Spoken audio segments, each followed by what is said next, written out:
जिज्ञासु मित्रों, बहुत बहुत अभिनंदन है आपका दिव्य सृजन में।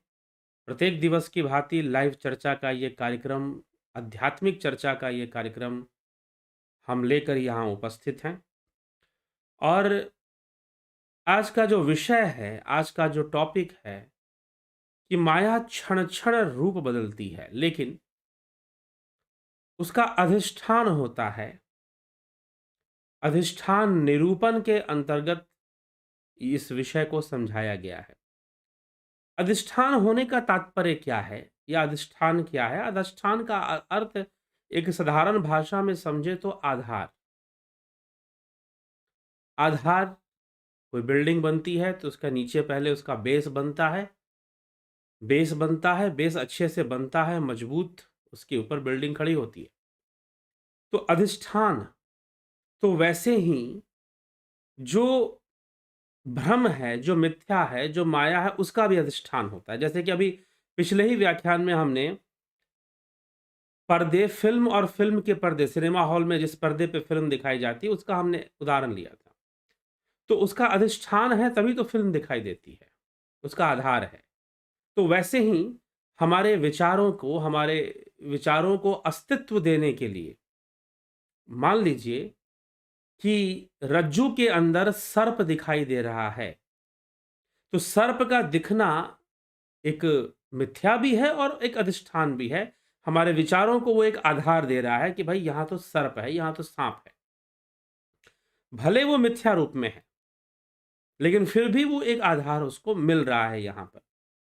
तो अधिष्ठान इस प्रकार से माया का होता है और किस रूप में होता है? मिथ्या रूप में होता है। इसीलिए वह जो माया है, वह क्षण-क्षण अपना रूप बदलती है। लेकिन अपना रूप बदलकर वह अपने मिथ्यात्व को भी प्रमाणित करती रहती है।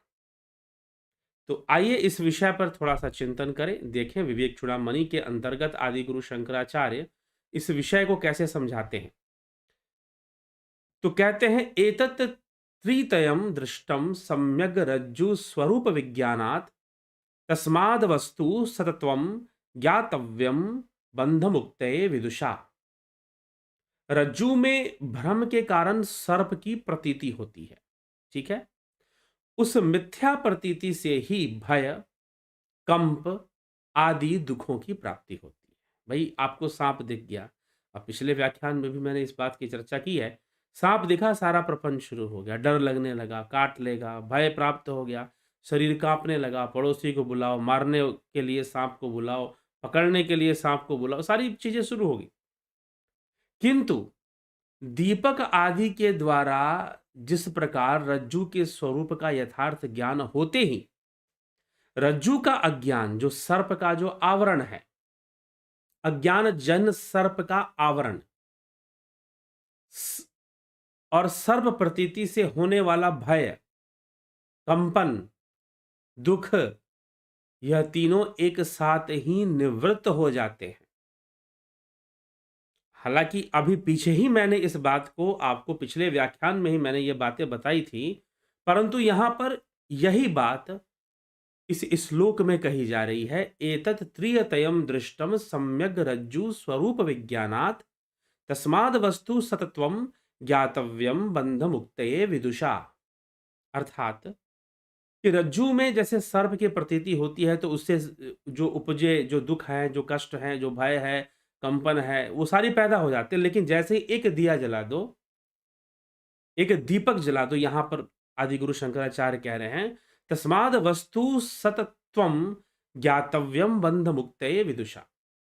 एक दीपक जल जाने मात्र से इन संपूर्ण समस्याओं की निवृत्ति हो जाती है, मुक्ति मिल जाती है इन सब से। उसी प्रकार आदि गुरु शंकराचार्य कहते हैं, उसी प्रकार आत्म स्वरूप का ज्ञान होने पर आत्मा का अज्ञान, अज्ञान जन्य प्रपंच की प्रतीति, अज्ञान जन्य जो प्रपंच है उसका जो अनुभव है, उससे होने वाला दुख एक साथ ही निवृत्त हो जाता है। जो सपने सिर काटे कोई, बिन जागे दुख दूर ना होई। पिछले व्याख्यान में जाकर सुनिए इस चौपाई का, गोस्वामी तुलसीदास जी के इस चौपाई का अर्थ वहां पर हमने लिया। कि स्वप्न में जैसे आपको काटा जा रहा हो और जैसा दुख होता है, उस दुख से निवृत्ति हो जाती है, उस दुख से मुक्ति मिल जाती है। ठीक है? तो यह एक साथ उससे निवृत्ति, इसीलिए संसार बंधन से छूटने के लिए आत्म पदार्थ का ज्ञान प्राप्त करना चाहिए, आत्म तत्व का ज्ञान प्राप्त करना चाहिए। आत्मा के ज्ञान प्रकाश से माया का जो भी भ्रम है, जो भी अध्यास है, जैसे कि रस्सी में सांप दिखाई दे रहा है, वैसे ही यह माया प्रतीत होती है। माया का आवरण दिखाई देता है, उसकी विक्षेप शक्ति दिखाई देती है। ठीक है? ये चीज है। तो इसलिए हमें आत्मज्ञान की ओर बढ़ना चाहिए। आत्मज्ञान के प्रकाश से ही इस दुख का निवारण होगा। जैसे कि दिया जलाने से स्पष्ट हो गया कि भाई यह तो रस्सी है, सर्प नहीं है। ठीक? अयो अग्नि योगादीव सत समन्वयान मात्रादिरूपेण विजृंभते धी तत्कार्य में तद द्वितीयम यतो मृषा दृष्टम ब्रह्म स्वप्न मनोरथेषु।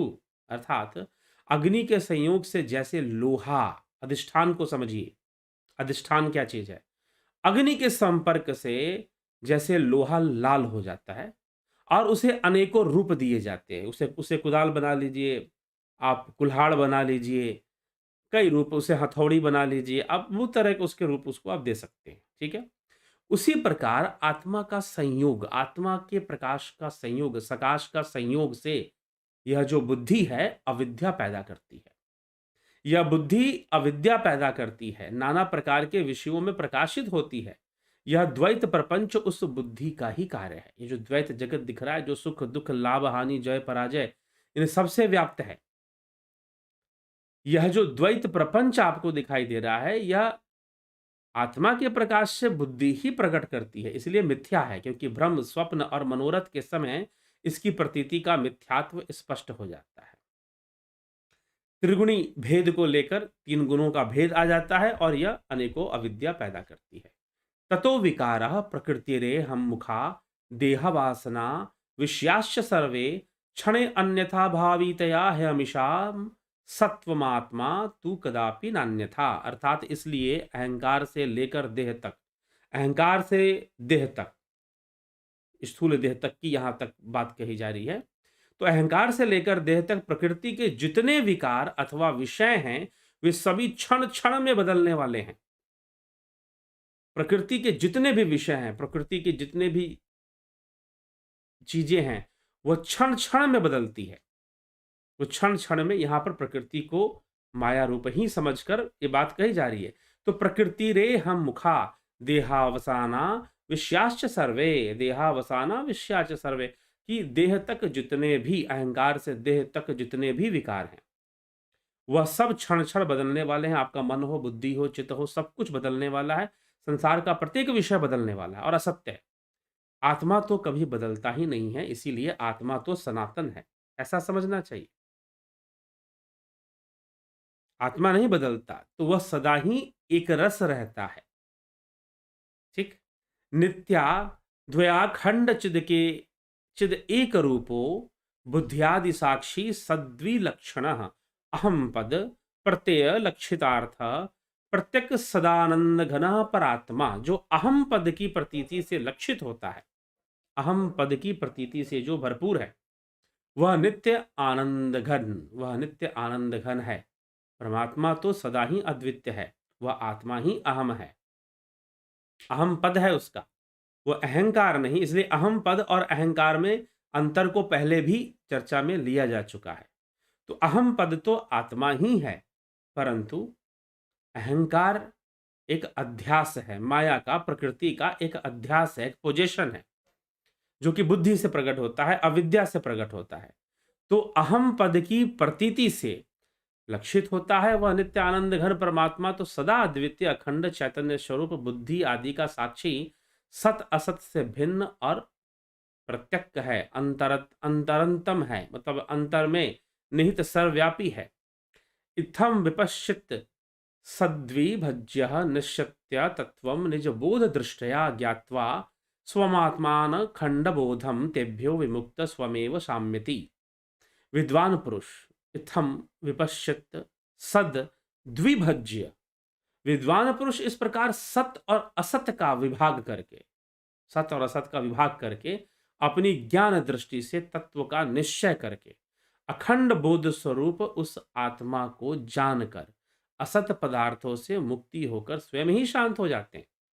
अपने आप को यह जो प्रकृति का क्षण क्षण बदलने का जो रूप है, इससे अपनी मुक्ति कर लेते हैं, सत्य को जानकर, आत्म वस्तु को जानकर और अनात्म को समझकर। तो ज्ञान के माध्यम से, आत्मज्ञान के माध्यम से वो अपनी इस समस्या का समाधान निकाल लेते हैं। ठीक है? तो इसीलिए हमें भी, अगर हमें यह प्रकृति, क्षण क्षण बदलने वाली प्रकृति, रज्जु में सर्प के भांति इसका अधिष्ठान और इसका भ्रम और इसका आवरण और उस आवरण के वशीभूत इसकी विक्षेप शक्तियां, अब जैसे मान लो कि रज्जु में सर्प दिखाई दिया तो सर्प तो आवरण हो गया। अगर रज्जु में सर्प दिखाई दिया, पर्दे पे फिल्म दिखाई दिया, पर्दा नहीं दिख रहा, फिल्म दिखाई दे रहा है। दोबारा मैं इसको आपको ले रहा हूं, आवरण और विक्षेप शक्ति। रज्जु में सर्प दिखाई दिया, अब सर्प तो दिखाई दिया, वो तो आवरण हो गया, चलो। अब उस आवरण के कारण भय पैदा हो गया। अब कोई आपसे कहे भय पे नियंत्रण, और सामने सांप दिखाई दे रहा है, सामने नाग देवता पड़े हुए हैं और तुम कह रहे हो कि भय मत करो। ठीक है, अब भय पैदा हो गया, शरीर कांपने लगा, घबराहट शुरू हो गई। आपने बुलाना शुरू कर दिया, भाई सांप मेरे घर में, फोन घुमा दिया, 4 जगह सांप घुस गया, पकड़ो। पड़ोसियों को बुला लिया, किसी को बुला लिया, किसी को बुला लिया, अब सारा प्रपंच चल रहा है। ये विक्षेप शक्तियां हैं सारी। आवरण होगा तो विक्षेप भी होगा, ये आ जाए। इसलिए पहले ही कहा गया कि बिना आवरण शक्ति पे नियंत्रण लाए या उसको बिना नाश किए विक्षेप शक्ति पर विजय संभव नहीं है। आप कह रहे हो भय मत करो, आप कह रहे हो घबराओ मत। अरे भाई, जब सामने सांप दिखाई दे रहा है तो घबराएगा बंदा, भयभीत तो होगा। कुछ ऐसा करो जिससे कि सांप दिखना बंद हो जाए, तो एक दिया जला दो वहां पर। नहीं तो आज के समय टॉर्च का है, तो आदि गुरु शंकराचार्य का वो समय दिए और लालटेन दियों का था, तो उन्होंने दिया यहाँ पर लिखा है, दिया की चर्चा उन्होंने की है। दीपक जला दो, दीपक की चर्चा की है। लेकिन आज हमें जला, टॉर्च जला लो, इमरजेंसी लाइट ले आओ, एलईडी बल्ब जला दो, और जैसे ही लाइट होगी वैसे ही आवरण का अनावरण होगा, और जैसे ही आवरण का अनावरण होगा सारा भय गायब, सारी घबराहट अपने आप खत्म। लेकिन जबरदस्ती बोलते रहो भय पे कंट्रोल कर लो, घबराहट पे कंट्रोल कर लो, तो कैसे होगा? वो तो अंदर किसी ने, हाँ कम ज्यादा हो सकती है, घबराहट थोड़ी कम हो, ठीक है। लेकिन जिसने पहली बार इस प्रकार से अपने घर में सांप देखा हो कि मेरे घर में सांप घुस गया है, तो बेचारा घबराएगा ही घबराएगा। ठीक है, तो ये विषय है। आवरण हटेगा तो विक्षेप हटेगा, ये पिछले उसमें भी कहा गया। और ये क्षण क्षण बदलने वाली चीज है माया। यहां पर मुख्य रूप से यही कहा जा रहा है, उसका जो अध्यास है उसमें क्षण क्षण परिवर्तन आता है, प्रत्येक क्षण परिवर्तन आता है। तो यह भी उसके मिथ्यात्व को प्रमाणित करता है कि संसार नित्य परिवर्तनशील है, क्षणिक है और नित्य परिवर्तन, ट्रांजिटरी एंड एवर चेंजिंग। ठीक, नित्य परिवर्तनशील है। तो ये हमें प्रकृति के इस गुण को यहाँ बताया गया है, और इसको समझने के लिए, इसका सही सही ज्ञान हो पाए, ये आत्म साक्षात्कार से संभव है। प्रकृति को भी आप तभी समझ पाओगे, इसकी असलियत, इसकी सत्यता को भी आप तभी समझ पाओगे जब आत्मज्ञान होगा, दृष्टा दृश्य का भेद का साक्षात्कार हो जाएगा, तभी ये संभव, उसके पहले संभव नहीं। ठीक है, तो ये सारी बातें हमें विचार करनी चाहिए। हमारे लिए सहायक, अगर हम साधना के मार्ग पर, सत्य के मार्ग पर, ब्रह्म ज्ञान, आत्मज्ञान के मार्ग पर चलते हैं, तो ये चीजें और हमारे लिए सहायक हो जाएंगी। तो चलिए, इसी के साथ विराम देते हैं इस चर्चा का, और कल फिर 9 बजे एक नवीन विषय लेकर यहाँ पर आएंगे और आपसे चर्चा जरूर करेंगे। और विषय आध्यात्मिक ही होगा। अभी विवेक चूड़ामणि पर श्रृंखला चल रही है, तो उसी पे चलती रहेगी, आगे बढ़ती रहेगी। आप सभी लाभ उठाते रहें। बहुत बहुत आभार।